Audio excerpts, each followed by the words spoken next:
Tom stepped off the smooth silver ramp of the landing ship and looked around. The air on the planet Velmora was warm and soft. A light breeze touched his face as colorful trees swayed gently. In the wind, the sky was light purple, and two suns shone above, giving the world a golden glow. This was his first time on an alien planet. He was chosen by Earth's cultural exchange program to visit Velmora and live among the aliens called Velmorans. They were peaceful beings known for their beauty, wisdom, and long traditions. Tom was told to observe their ways and report back how humans and Velmorans might learn from each other.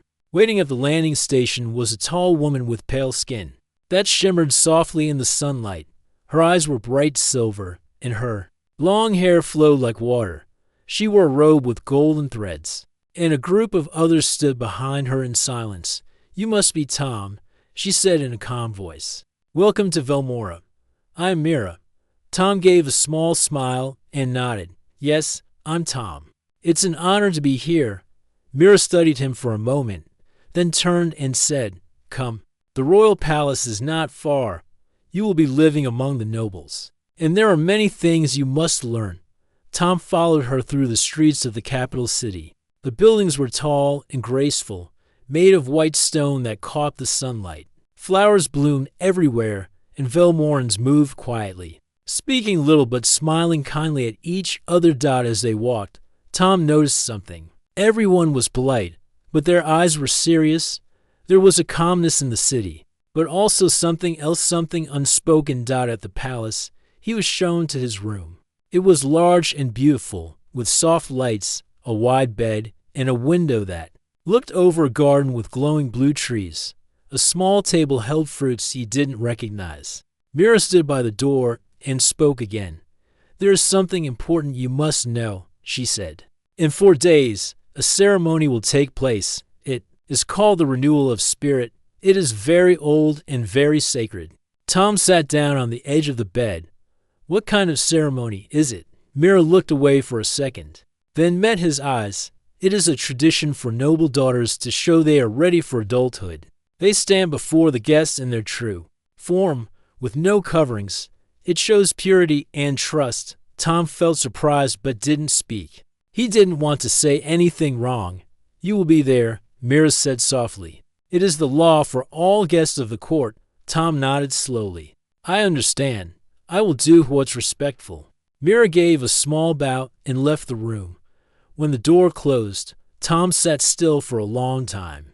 He thought about the ceremony. On Earth, such a thing would never happen. But he also knew he was not here to judge. He was here to learn. That evening, Tom walked through the palace garden. The trees glowed gently in the dark, and soft music came from a fountain nearby. He saw Mira sitting on a stone bench, looking up at the stars. He walked toward her carefully. "May I sit?" She nodded. "Yes." They sat together in silence for a while. Then Mira spoke. "Do humans have ceremonies like ours?" "Not really," Tom said. "Some are close, but not the same. Most of our customs are changing. People ask more questions now." Mira smiled faintly. "Our ways do not change, not easily. But sometimes, I wonder if they should." Tom turned to her. "You don't want to do the ceremony." She didn't answer right away. "I was raised to believe it is beautiful, but now I feel something else. I feel like I'm being watched, not seen." Tom understood. He nodded. "I think I get it. There's a big difference between someone looking and someone truly seeing." Mira looked at him for a long moment.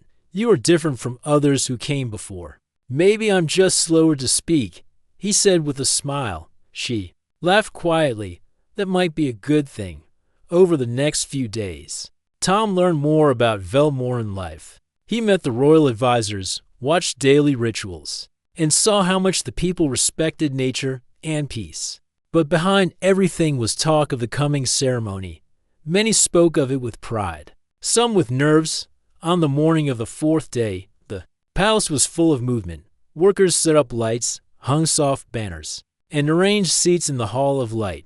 Mira wore a long silver robe and walked slowly through the halls. Her face was calm, but Tom noticed her hands were shaking slightly. Before the ceremony, Tom found her alone in the garden again. "Are you okay?" he asked. "I must do what is expected." She said, "That is what it means to serve our people." "But what do you want?" Tom asked quietly. She looked at him, and her eyes shimmered like the stars above. "I don't know yet. Maybe I will find out today." Tom didn't say anything more. He just nodded and gave her a look full of calm respect. He wasn't trying to fix anything. He only wanted her to know she wasn't alone. As the suns began to set, the hall of light filled with guests. The air was quiet. Everyone waited for Mira to enter. And somewhere in that stillness, something was about to change, not just for Mira, but for all of Velmora.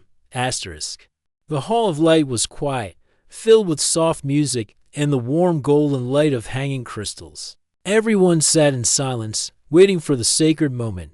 The renewal of spirit ceremony was about to begin. Tom sat in the front row with the royal guests. His heart was beating faster than usual. He had never been part of something like this before. He wasn't nervous because of the law or the ritual. He was thinking about Mira. He remembered their last talk in the garden. Her voice had been calm, but her eyes had told a different story filled with questions and quiet fear. He didn't know what she would do now, but he hoped, whatever happened, she would feel safe. The soft music faded. The doors at the end of the hall opened slowly. Mira entered, walking gracefully between tall glowing columns. Her silver robe touched the floor as she stepped forward. She held her head high, but Tom noticed her hands were slightly trembling. She walked alone, without guards or family. That was the tradition. She would stand before the guests, speak a few sacred words, then remove her robe as a symbol of trust, purity, and readiness. It was a law that had never been broken. The elders stood beside the great circle in the center. One of them raised his hand and spoke in a low, calm voice. "Today, Mira of the House of Elinari comes forward to renew her spirit and offer her truth to all of Velmora. She does so under our ancient law. With the presence of all who witness in peace." Mira stepped into the circle. She looked around slowly. Her eyes passed over many faces, but then stopped when they reached Tom. He didn't stare at her like the others. He didn't smile or nod. He simply looked at her with soft eyes, the same way someone looks at a sunrise, quiet, full of respect. Without asking for anything, Mira took a deep breath. "I stand here today, as my mothers did before me," she began. Her voice was clear, but low. "I have prepared my spirit. I have followed the teachings. I have listened." There was a short silence. Then she added, "But today, I also feel something new. I feel a question in my heart." The room became very still. The elders looked at each other. Guests leaned slightly forward, sensing something different. "I was told this ceremony shows truth. But I wonder," she said slowly, "if truth must be shown only in one way." Tom kept his eyes on her face. He could see how much strength it took to speak those words. She looked at him again, just for a second, then turned toward the elders. "I honor our traditions," she continued, "but I ask, may I choose to show truth in a different form?" A soft gasp came from the back of the room. The head elder frowned slightly, but kept calm. "This is not the way of the law," he said. "The form is part of the truth. To remove the robe is to open the soul." Mira lowered her eyes. "I do not refuse the truth. I only ask to give it from my heart, not only from my body." Tom felt a warmth rise in his chest. He wasn't sure what would happen next, but he knew something important was happening. The elders whispered among themselves. The hall waited in silence. Finally, the head elder spoke again. "You may step out of the circle and speak freely, but the choice will be remembered." Mira stepped out of the circle and faced the people. "I am not afraid to be seen," she said, "but I have learned something new from someone who looked at me and saw a person, not a ritual." She looked again at Tom. This time, more people followed her eyes and looked at him too. He felt a little nervous, but didn't move.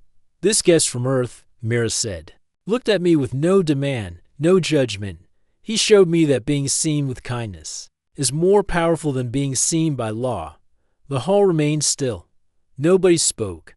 "I will not remove my robe," she said clearly, "but I offer my truth with words, with thoughts, and with choice The elders stood silent. For a long moment, the ceremony was still. Then something strange happened.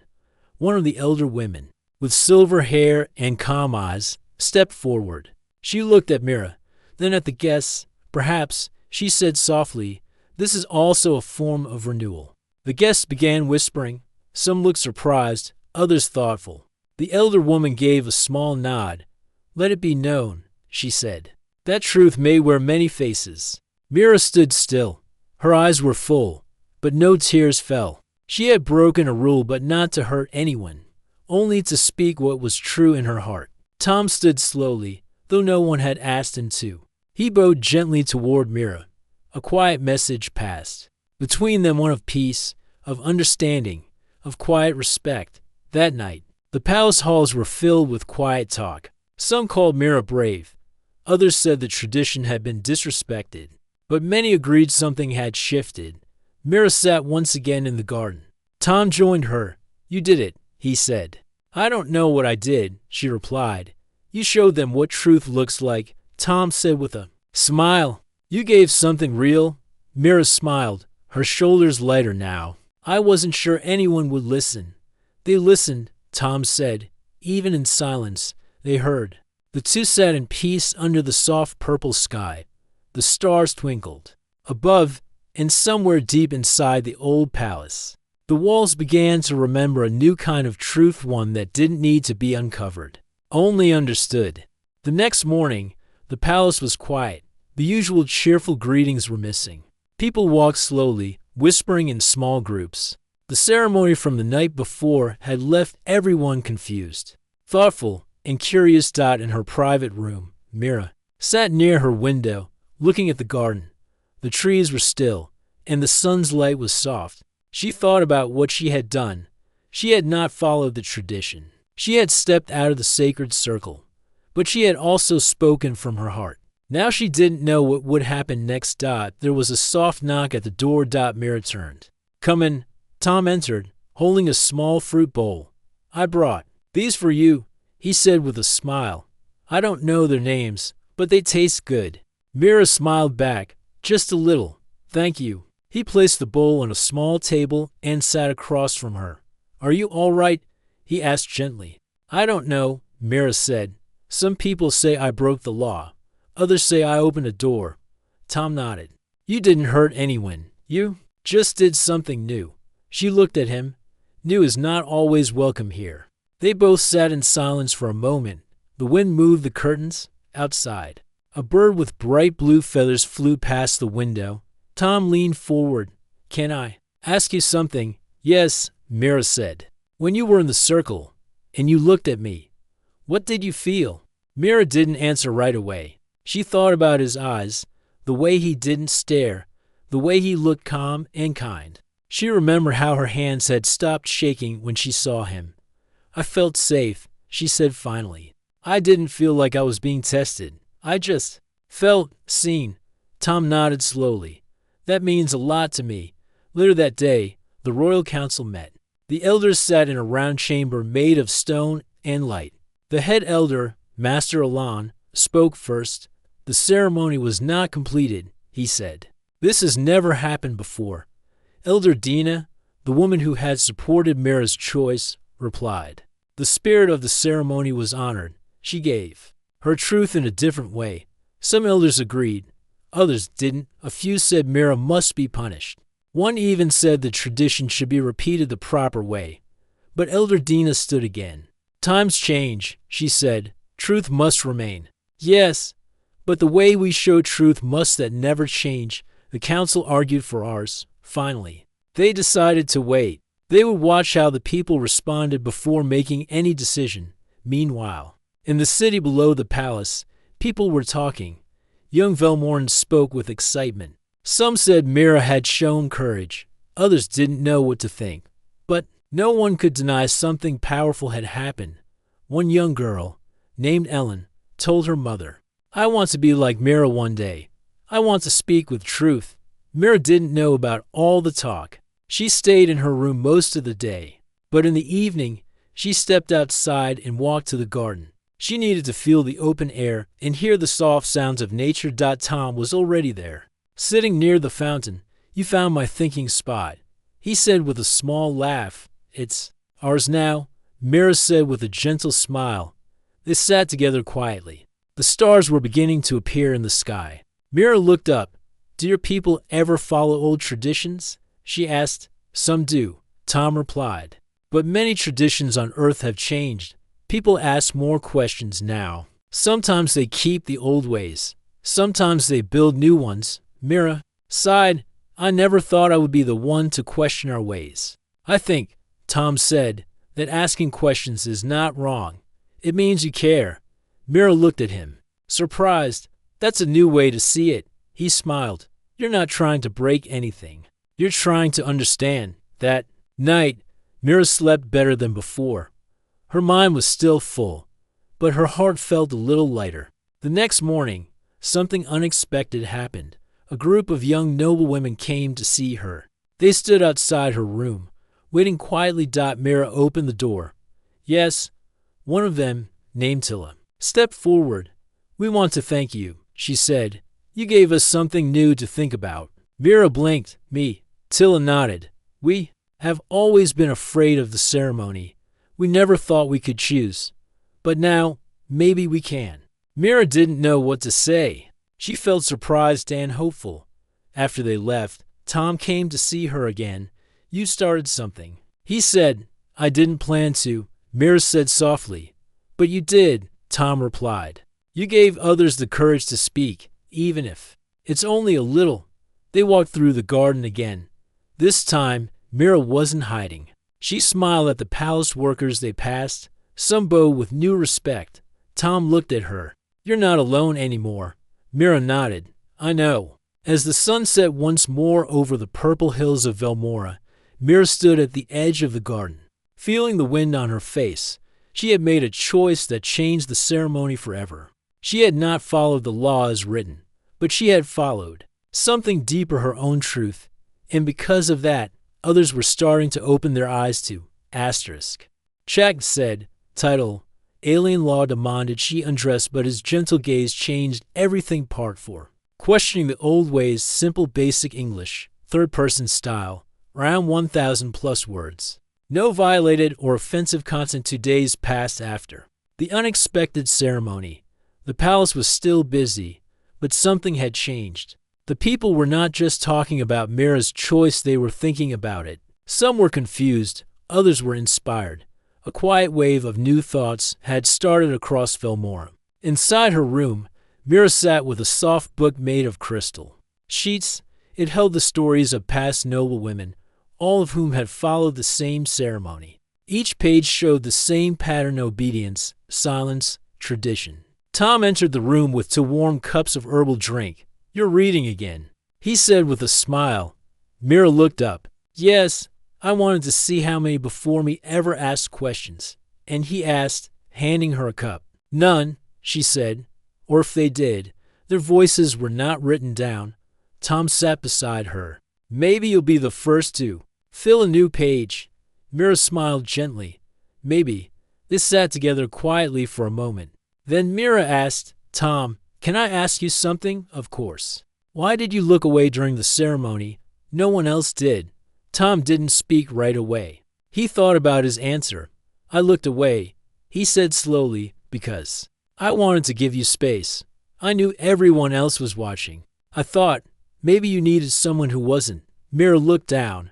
You were right, Tom continued. Where I come from, when someone is in a hard moment, we sometimes show care by not staring. We just stay close and let them feel safe. Mira nodded. It helped me more than you know. That afternoon, the royal elders sent a message to Mira. They invited her to speak in the Hall of Balance, a quiet chamber where discussions about law and tradition took place. Mira's hands felt cold when she read the message. She had never been called to speak before the council in that room. Tom noticed her worry. You don't have to do it alone, he said. I must, Mira said, but I'll carry your kindness with me. The next morning, she entered the Hall of Balance. The room was round, with silver walls and soft light from above.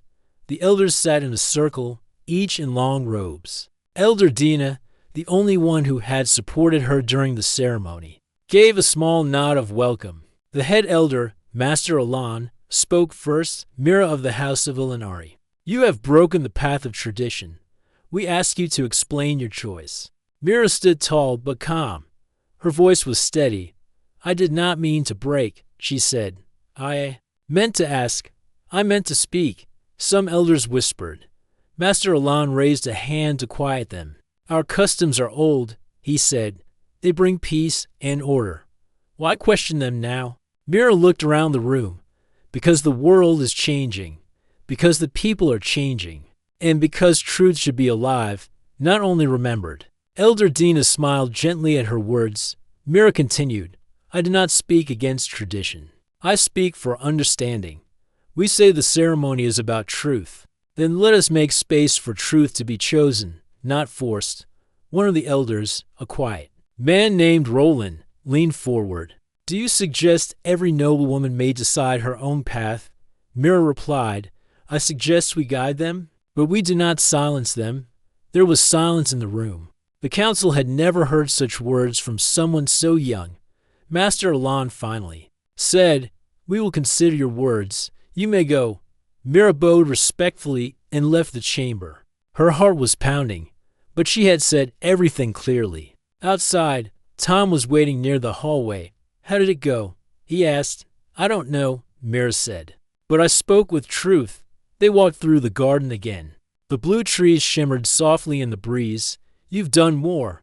Then speak, Tom said. You've started something real. Later that evening, Mira was called to a private dinner with Queen Alera, the silent and wise leader of Velmora. The queen had watched the ceremony, but had said nothing afterward. The queen's dining hall was simple and beautiful. Candles floated in the air. A long table held fruits and warm bread. Mira bowed, Your Grace. Queen Alera smiled. Sit with me, Mira. They sat across from each other. The queen poured a drink for them both. You have created a wave. The queen said softly, Some fear it, some follow it. I watch it. Mira stayed quiet. Not sure what the queen truly felt, Queen Alera continued, I, too, once stood in the circle. I followed the law, but my heart was silent that day. Mira looked up with surprise. The queen nodded. You reminded me that law is not the same as meaning. Law is the body, meaning is the soul. Then, do you agree with me? Mira asked. I see you. The queen replied, I see your courage, and I see a path where both tradition and choice can live together. Mira's eyes softened. Thank you, the queen added, but the path will not be easy. You must walk it with care, and others must choose it freely. I will, Mira said. Tom met Mira again later that night. You spoke to the queen. He asked. Mira nodded. Yes. And she didn't stop the wave. She watched it. Tom smiled. Then maybe the wave will grow. Mira looked out at the night sky. The stars were peaceful, but her heart was awake, strong, and ready. A quiet storm of ideas was moving across Velmora. What began in the Hall of Light was now being talked about in every corner of the city, from royal gardens to farmers' markets. People were discussing Mira's choice. The old tradition had been followed for thousands of years, but now someone had spoken a new truth and people were listening. Some elders still held tight to the past. They whispered that Mira had brought shame to the noble house. But others, especially the younger generation, began to see her differently. She was brave. One girl said in the city square, She broke no promise, said a boy near the fountain. She gave her truth. Isn't that what the ceremony is about? Even palace workers, who usually stayed silent, were talking. She stood alone in front of everyone, one said. But she didn't look afraid. She made us think, another replied. That's something the old laws never asked us to do. Back in the palace, Mira stood near her favorite window. From there, she could see the sky bridge that connected the royal city to the public gardens. For the first time in her life, she noticed more than just beauty in the streets. She noticed change. Tom walked in carrying a folded cloth. What's this? Mira asked. Tom smiled. I saw this in the market. A local artist painted it. Look. He opened the cloth. It was a painting, simple but powerful. It showed a woman standing in the hall of light, wearing a silver robe, with a hand over her heart. Her eyes were closed, but her face looked peaceful. Mira stared at it. "That's me." "Yes," Tom said. "You've become more than a noble woman now. You've become a symbol of something new." She didn't know what to say. She felt honored, but also worried. She didn't want to be seen as a hero. She only wanted people to understand her choice. That evening, the Queen called another council meeting. This time, Mira and Tom were invited as guests. The Queen sat at the head of the round table, her face calm but serious. Many voices have reached my ears, the Queen said. Some hold to tradition, others wish to see change. But we must listen not only to ourselves but to the people. The council members looked at each other. No one spoke for a moment. Then the Queen turned to Mira. "You began this wave. Would you speak again?" Mira stood and bowed her head. "I thank you for letting me speak." She took a deep breath. "I have listened to the people too. Some are afraid, but many are ready. They do not want to destroy the past, they only want to add to it. They want to choose how to show truth. They want their voices heard." The Queen nodded. "And if we allow this choice, what happens to our identity?" Mira answered carefully. "Our identity is not in one ceremony. It is in our hearts, in our kindness, in our wisdom. Those things are still with us, even if the way we express them changes." Tom watched her with quiet pride. Mira was no longer speaking only for herself. She was speaking for a whole generation. After the meeting, Mira and Tom walked out into the garden. A group of young Velmoran women were waiting there. They came forward, one by one. "I wish to speak in the next ceremony," one said. "But I want to speak with words, not only with tradition. I want my truth to be heard, too," said another. Mira looked at each one with gentle eyes. She didn't give them rules. She didn't tell them what to do. She simply said, "Your voice matters. Use it with care and respect." Tom stepped forward and smiled. "And if you need someone to just sit quietly and listen, I'm good at that." The girls laughed softly. The tension was gone. In its place was hope. Over the next few days, something new began. A gathering was planned in the city's open square, a place where voices from all parts of Velmora could be heard. It wasn't a protest. It wasn't a celebration. It was simply a chance to listen, speak, and share ideas. The Queen herself gave permission for it. Mira stood on the small raised stage in the square, with Tom beside her. A large crowd gathered. Elders, children, workers, scholars, everyone stood together. Mira spoke gently. "I don't come to change everything. I come to open a door. What you choose to do after that will be yours to decide." Then she stepped down. Others began to step forward. A mother, a teacher, a young nobleman. Each spoke their feelings about tradition, truth, and choice. Some wanted change, others asked for time. But for the first time, they were all speaking together. Tom turned to Mira and whispered, "You didn't break anything. You gave them the courage to build something new." That night, the city felt different.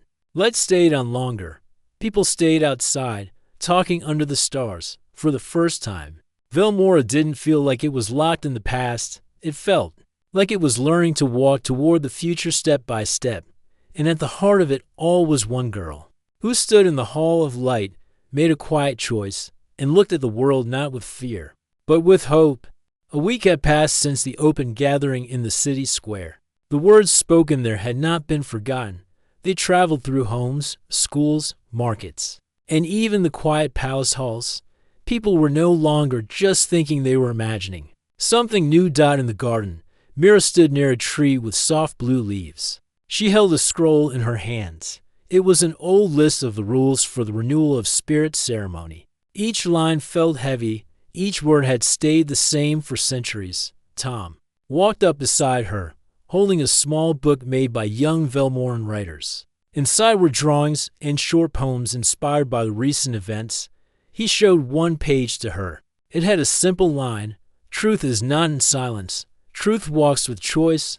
Mira smiled. "Even the youngest are feeling it. They understand more than we think," Tom said. The queen had called Mira to meet her in the royal chamber later that day. When Mira entered, she bowed respectfully. Queen Alara sat on her seat, calm and tall. "Mira," she said kindly, "we have listened. Now, it is time for us to lead." Mira stood quietly. "You shall design the next renewal of spirit ceremony," the queen said. "You shall guide it with your heart. You will keep what must remain and reshape what needs to grow." Mira felt her breath pause for a second. She had hoped, but never truly believed this moment would come. "Are you sure?" she asked. The queen nodded. "If truth must live, it must breathe." Mira thanked her deeply. And that same night, she began writing. She didn't rush. She sat with every word. She spoke to the elders, the youth, the mothers, the quiet workers. She asked them what the ceremony meant to them, not just in form, but in feeling from their answers. Mira began shaping a new path. It wasn't a full break from the past. It was a blend of respectful joining of old and new. In the new version, every participant would choose how to present their truth. Some might wear the traditional robes. Some might wear symbols they created. Others might use spoken words, music, or even movement to express their spirit. There would be no demand, only the promise that each person's truth would be honored. When the day came, the Hall of Light looked different. The circle was still there, but there were flowers around it, soft lights above, and a feeling of calm in the air. Guests arrived from every corner of the city. Even some who had once disagreed came to see what would happen. Tom stood near the front. He had not been asked to speak, but Mira wanted him close. As the music began, Mira walked into the circle. She wore a robe, not silver like before, but deep, blue with gentle symbols painted by children who had sent her letters. She looked around the room. So many eyes, but they did not feel cold. They felt open. "I thank you all for being here," Mira said. "Today is not only about one tradition. It is about many voices." She stepped aside, and one by one, the others came forward. A young girl entered the circle and sang a short melody her grandmother had taught her. A boy brought a drawing he made of a star and said it showed his spirit. One noblewoman chose to stand silently with her hand over her heart, as her family always had. Each expression was different, yet each was full of meaning. No one laughed, no one questioned. They simply watched and listened with open hearts. At the end, Mira returned to the center. She looked at Tom and smiled. Then she spoke her closing words. "We are not made of rules," she said. "We are made of spirit, of courage, and of care. If we let those guide us, we will never be lost." The crowd stood. There was no loud cheering, no music blast, only a long moment of quiet respect. Then, slowly, hands came together in soft claps. Not one person sat still. All were touched. After the ceremony, people gathered outside. Many cried. Some hugged. Others stood in silence, letting the moment stay with them. Tom met Mira near the fountain in the garden. "You did it," he said. "No," Mira replied. "We did it." They sat on the edge of the fountain, looking at the reflection of the sky. "Do you think this will stay?" Mira asked. "Do you think this feeling will last?"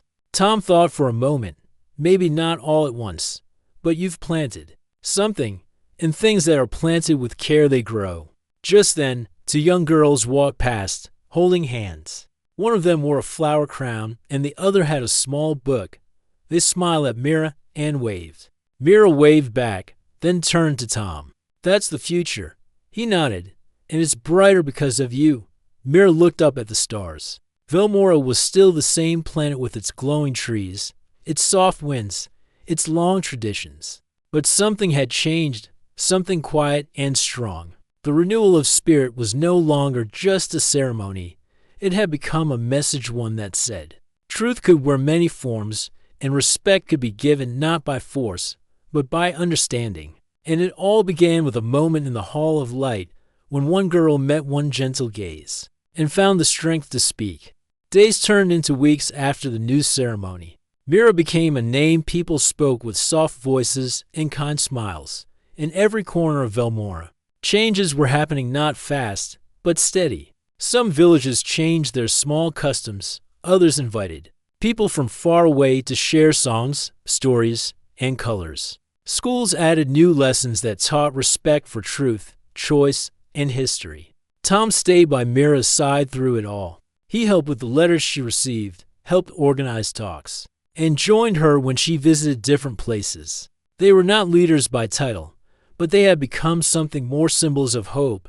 One evening, the queen invited both of them to the garden behind the palace. The moon was full, and the garden lights glowed softly.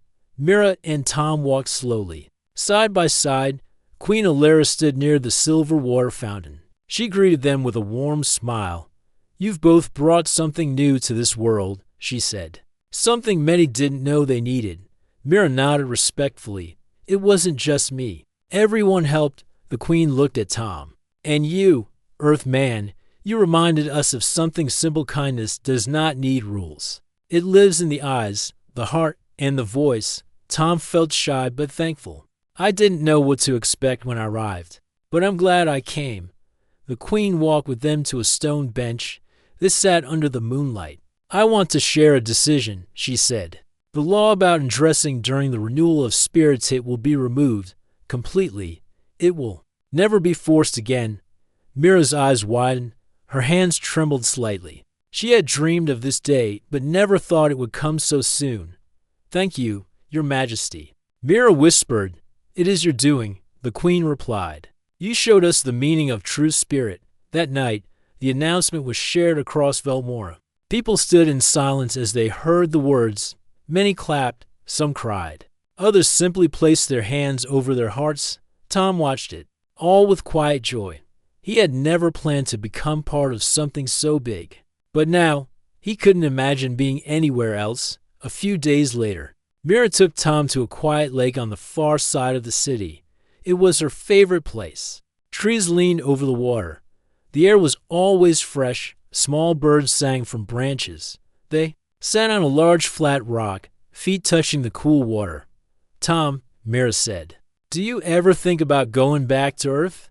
Tom looked at the sky, thinking, "Sometimes I wonder if my people would believe all this. And if they asked you to come home," she asked. "I'd tell them my home is here now," he said, looking at her. "Not because I have to stay, but because I want to." Mira smiled softly. She didn't say anything for a moment. Then she said, "I was afraid at first, of you, of the way you looked at me, of what would happen if I spoke up. But now, I'm not afraid." Tom reached out and held her hand. "Neither am I," she leaned on his shoulder.